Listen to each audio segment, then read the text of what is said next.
What up, everybody? So I'm asked very often, what should I be doing with my dark promos? Who's worthy of them and why? So what we're going to do in this video is we're going to break down a lot of the characters, talk about some criteria I use when I analyze them, and I will actually give you recommendations on how to spend your dark promos, even though that's a very big responsibility. And if you do something that I say I recommend and you turn out to not like it, you'll hate me forever. So it's a risk, but it's a risk I'm going to take because I do think I have a good grasp on how these dark promos are affecting these characters, especially at the super high end. But anyway, let's get into that. And first things first, let's look at the characters that are available to be dark promoed. All right, so here are our promo candidates for dark promos. You might notice Ultimus is not here. Do not waste your promo credits on Ultimus. And I'd be lying if I didn't say that I do believe more dark promo characters are coming. A lot of the Krakens and High Spenders do have their characters maxed out at 7 red stars already, so you could expect more to come in the form of maybe one of the Masters of Evil, or a character that's going to be necessary to unlock Apocalypse. Looking directly at Kang when I say those comments, I would not be surprised if he's a dark promo character. But these are the characters we have here. We got Ultron, Zombie Iron Man, Morgan, Doom, Dorm, Red Hulk, Rogue, and Archangel. The criteria I'm going to use when looking at these characters is what I do for myself. How red stars affect them, where they're currently at in the meta, how much it costs, where they're viable, like where I should stop, where it's no longer giving me enough benefit to use the resources, the longevity of the character, and honestly, if I'm using them on offense or defense, and how often I'm using them, because that is the most important thing to me. I value offense a lot more than defense, just in the having fun sense. So let's go ahead and start this journey by looking at Ultron. All right, and here we go with Ultron. So how is he affected by red stars? Well, his bots will be affected by the red stars, which is great. His ultimate is going to be affected, which does trucking damage. And with the data mines coming from Tana, we can almost safely expect that he's going to be getting some more reworks where red stars might affect him even more in that sense. But this is like a big, TBD, to be determined how it's going to be effective on Ultron, these red stars. So the current place in the meta, he's garbage. Soon to be Crucible offense. I do value Crucible very highly, so that's kind of cool. His promo costs and where you should stop. I honestly don't know his promo costs. I can't find it anywhere.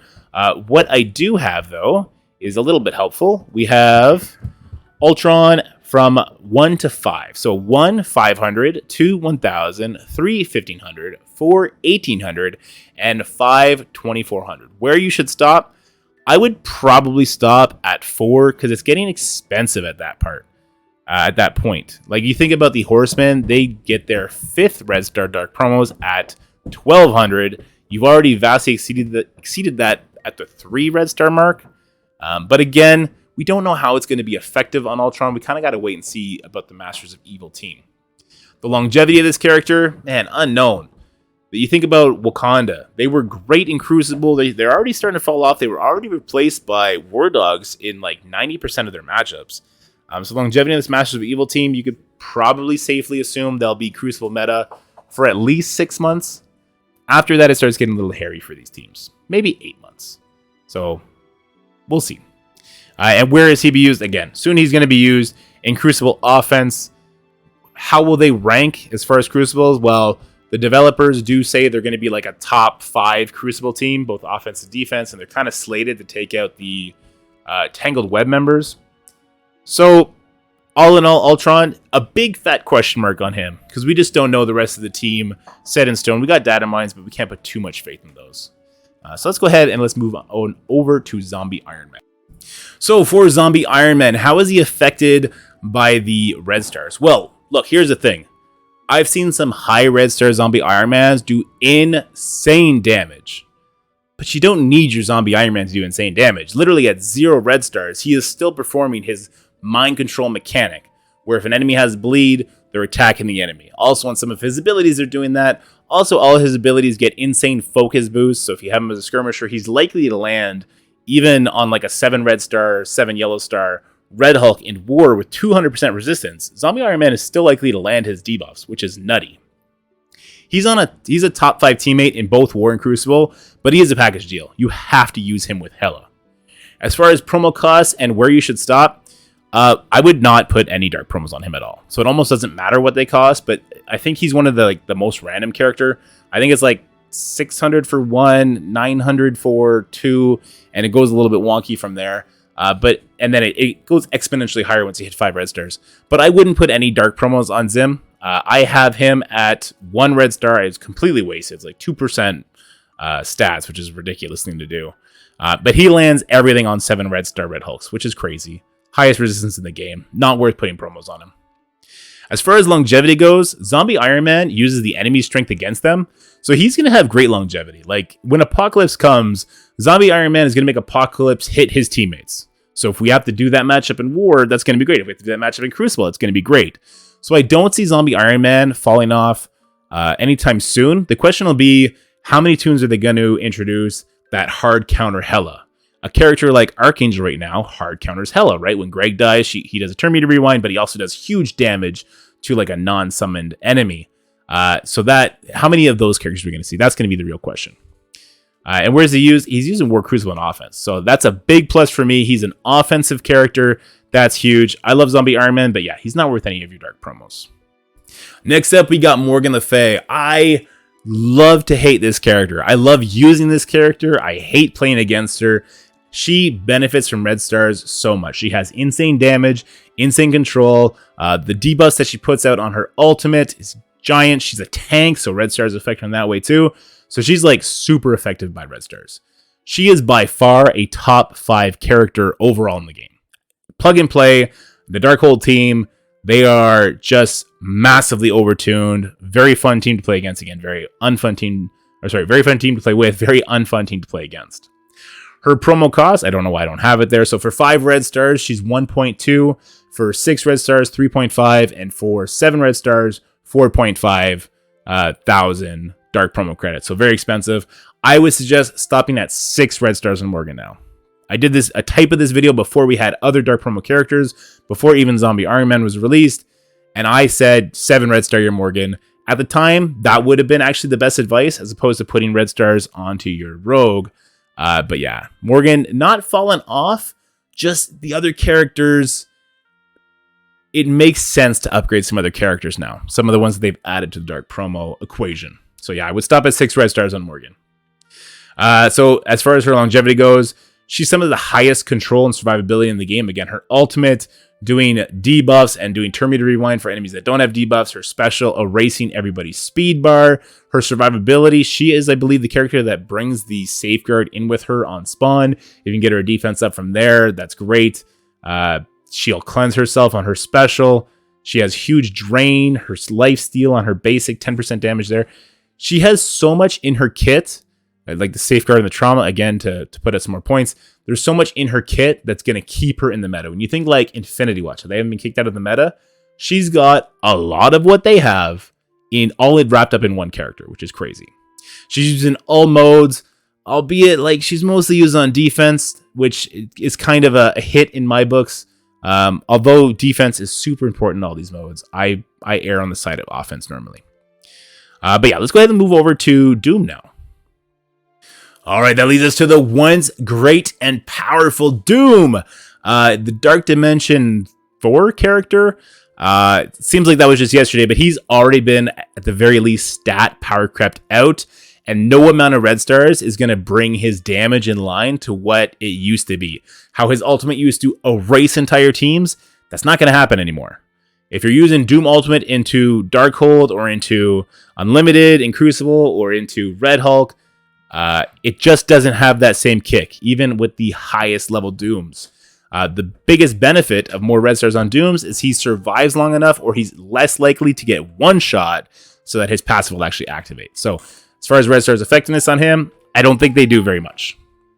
I do think, though, he is still a top 5 undrafted plug-and-play character.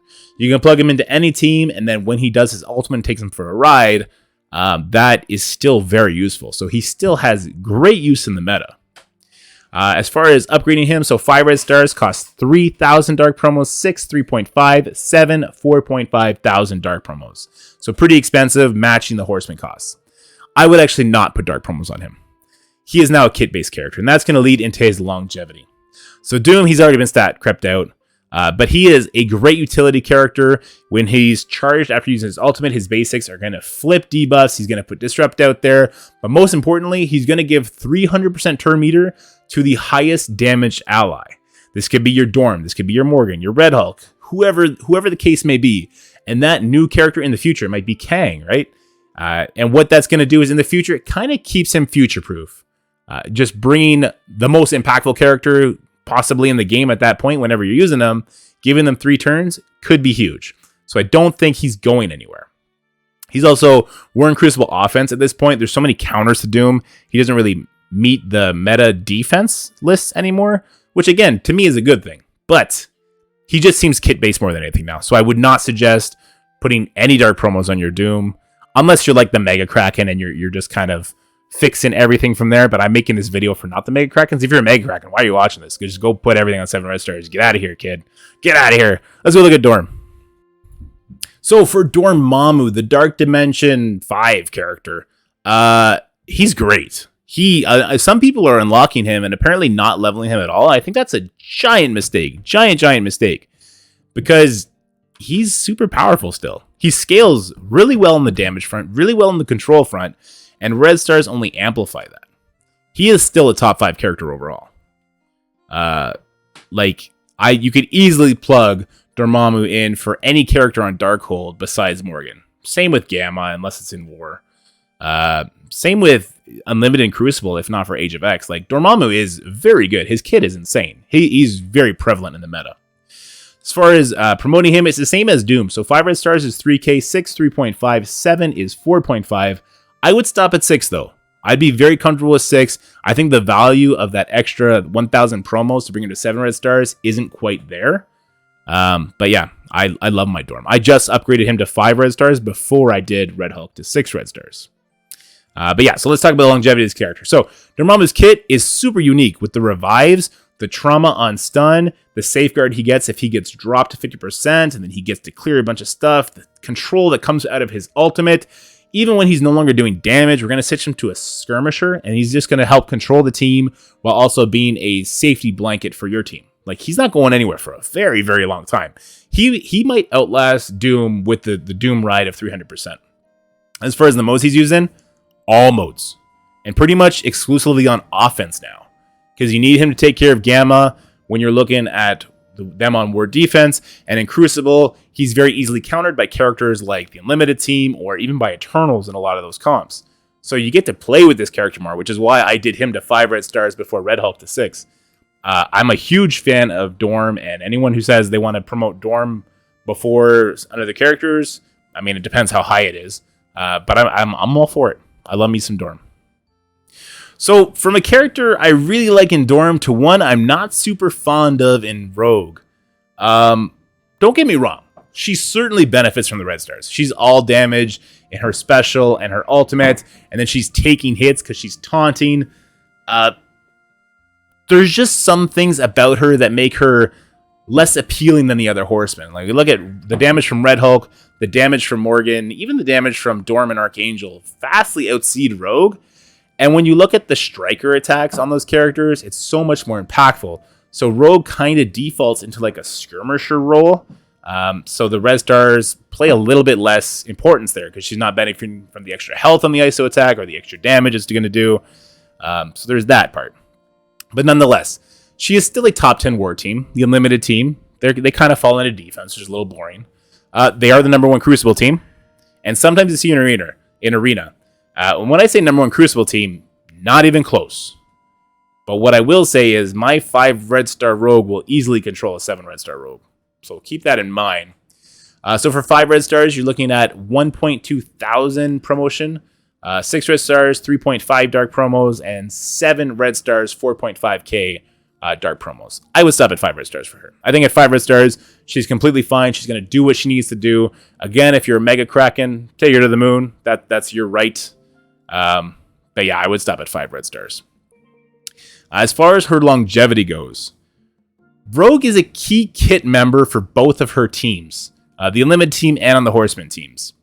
So as long as those teams are sticking around, she's going to be sticking around. But she does get outshined by a couple of the other members. Like Gambit outshines her. every other horseman kind of outshines her as far as damage and control goes. So as far as rogue longevity, they might very well be the first horseman team that kicks rocks. But I mean, the raid meta, how that goes, maybe it'll be Death Seed too, who knows.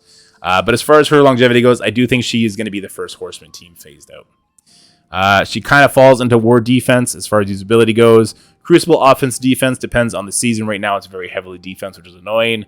And she can actually be using some arena defenses to throw people off and cause little issues here if you get stuck behind the rogue taunt. So she definitely has use. Just not my favorite character to pour these very valuable resources into. And then we got Archangel, the newest horseman to be delivered. Very, very powerful character. Very, very glass cannon character. So the extra red stars, they're not going to protect him from getting like one shot and thrown off the map if he's open to being hit by a lot of characters can one shot him, to be honest with you. But the extra red stars will definitely increase his damage. I think about a matchup like Death Seed versus Infinity Watch, which is a common counter to them. A 5 red star Archangel gets a 7 red star Proxima just to the very brink of death as a striker. Would an extra red star kill the Phi Level and end that counter from working? It's possible. It's very possible. So you got to kind of think about, would that go over the hump? And we'll have to see what happens when people have that available to them. Because for sure, when he becomes available in the Dark Promo Store, a lot of people are going to have it, and we're going to quickly find out if that pushes him over that hump. But until then, I think we got to wait and see. As far as where he's in the meta, he's on a necessary raid team. You need that raid team. I guess you don't need it because we've been doing it without it. But otherwise, you're going to be pulling your hair out. When the next raid comes, I'm pretty sure they're going to be necessary. So raids being such a valuable mode in the game, it makes perfect sense to have as much invested in this character as you possibly can. Otherwise, top 10 war and Crucible character, 100%. Not just character, team. He does kind of need his team, or at least the horseman team, to function, or he needs certain enemies to do his thing, but he's definitely there in the meta. Like Rogue, to upgrade to 5 red stars, it's going to be 1.2k, I guess, dark promos, 6 red stars, 3.5, 7 red stars, 4.5. They all follow that same pattern, right? But I would stop at 5 red stars for Archangel until we can see for sure that 6th or 7th red star will negate some counters for him or open up some new possibilities. I don't think it's worth it, though I will say right now Death Seed can potentially beat Darkhold, and it comes from the damage of Archangel. So an extra couple red stars on him might secure that counter even more, because obviously you're fighting more 7 red star Morgans than you are fighting 7 red star like Rogues and stuff like that, just because she was the initial one. Dark Promos came out around that time to upgrade.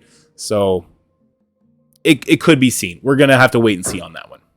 But yeah, Archangel is the mutant raid team leader. The concern with the longevity of this character is mostly because he is a glass cannon and because of how quickly Scopely decides to shoot us in our feet once a new raid comes out. You think about when the Web Warriors came out, they came out right at the end of Doom 1. And then Doom 2 came, and they got hard countered by Scopely's development team. Will that happen to Death Seed? I don't know. Probably that's more likely to happen to Bionic Avengers than it is likely to happen to Death Seed, so that's kind of a fortunate thing. But the life cycle of a raid team seems to be around a year. So still kind of good, but we're going to talk about who I think is the shining example of who you can dark promo here in a second. Where is he used? War and Crucible, offense and defense. I've seen both. War, he seems to be more on defense. Crucible, more on offense. Once you get more red stars, that might change depending on if that cancels out the Infinity Watch counter. All of that remains to be seen. But now, let's go on to who I think is actually the best character in the game. All right, so arguably the best character in the game, and I would argue this with people, is Red Hulk. And Red Hulk is a huge beneficiary of red stars. He needs to survive 5 attacks to get to use his ultimate, and then he's going to heal all the way up, do his crazy damage ultimate, followed again by another special, which just does insane damage. All of that gets amplified by red stars. Yeah, he's great. I do think he is currently the best character in the game, both in a plug-and-play sense, which is you would point to like Crucible, to Ultimus disagrees. Ultimus is not. I don't even think Ultimus is in the game. Red Hulk is the best plug-and-play character in the game, as can be seen by his use in Crucible. Basically, the other 4 Gamma members are thrown away, and Red Hulk is thrown in with Darkhold to make it a nightmare, thrown in with Tanglewood to make it a nightmare. He is that if he hits his ultimate, you lose button. So anything we can do to help him reach that ultimate, make that ultimate hit harder, is going to be a huge benefit to us. So his cost, well, 1.2, 3.5, 4.5, again for 5, 6, and 7 red stars, respectively, just like all the other horsemen. I would say Red Hulk is the only character right now worth taking a 7 red stars. I would upgrade Morgan to 6, Red Hulk to 6, Archangel to 6, Dorm to 6, and then I would probably start looking at the other characters. I would look see like how good is Ultron, how good is Doom, how good is Zombie Iron Man before I would put anyone to 7 red stars except Red Hulk. I'd be like, oh yeah, 7 red star Red Hulk, let's go. So yeah, I just throwing that out there. I do think he's the best character in the game. So let's go and I'll talk about like how I would prioritize my dark promos given the information we just absorbed together. All right, now as far as recommendations go, this is how I would break down how I would build my characters up if I had 0 red stars on any of these dark promo characters and I had enough promos to do stuff. This is the path I would take. I would start by bringing all 4 of the horsemen up to 4 red stars. It's pretty cheap to bring them up to that point. I would then prioritize Red Hulk and Morgan to 5 red stars, followed by Archangel and Rogue to 5 red stars, doing Red Hulk before Morgan and Archangel before Rogue. I personally would then bring Dorm to 5 red stars before I do any horseman to 6. The reason I say this is because I most recently brought him up to 5 red stars, and I've noticed a substantial difference in his effectiveness both in damage and landing his abilities. Where Dorm takes over for Red Hulk and Morgan for me is where I'm using him. I'm using Dorm in Arena every single fight. I'm using him in War Offense every single War, and I'm using him in Crucible Offense every single Crucible. Whereas Morgan and Red Hulk, though arguably much better characters than Dorm, I'm putting them on defense. So I'm not seeing their effectiveness, and the people I'm playing against have much bigger teams than me already. So putting an extra red star on Red Hulk isn't going to stop my enemy from getting through him, whereas putting an extra red star on Dorm does help me get through their bigger teams. So I do prioritize it in that sense. After that, though, I would do Morgan and Red Hulk to 6 red star, doing Red Hulk again first, and then I would bring Dorm to 6 red stars. I would stop there with Dorm, though. I would then bring Red Hulk to 7 red stars, because at 7 red stars, he absolutely does start functioning differently, but it's a big, tall order, that 4.5. And at this point, I would hoard. In fact, I might even start hoarding before I bring Red Hulk to 7 red stars, because that's such a big amount. Because we just don't know what's coming down the pipeline. Kang might be needed for dark promos, right? And he may not be like Zombie Iron Man. Like, looking at the kit Kana leaked, we might want him to actually be able to do damage. We might have to be promoting him. He does fit their overall theme of the dark promos, right? He's an evil character. He's uber powerful, like all these characters are, minus Zombie Iron Man for whatever reason. He made it in there. So I could very well see why they would make Kang a dark promo character. But if you're not a hoarder, at that point, I would bring Morgan to 7 red stars, and then Archangel to 6 red stars, and then I would stop. Nothing else is worth it at that point. Again, if you're a Kraken, then yeah, bring Rogue up all the way, bring them all up to 7 red stars, do your thing. As far as Ultron goes, we really need to see how the team is functioning before anybody throws dark promos at that. But as far as Zombie Iron Man and Doom go, just not worth it whatsoever. Both of them are now relegated to be very kit-based characters. They do their job without needing dark promos, and that's good enough. So that would be my recommendations for people. I hope you found this video informative and maybe a little bit entertaining, although I know I kind of dragged on a bit. But until next time.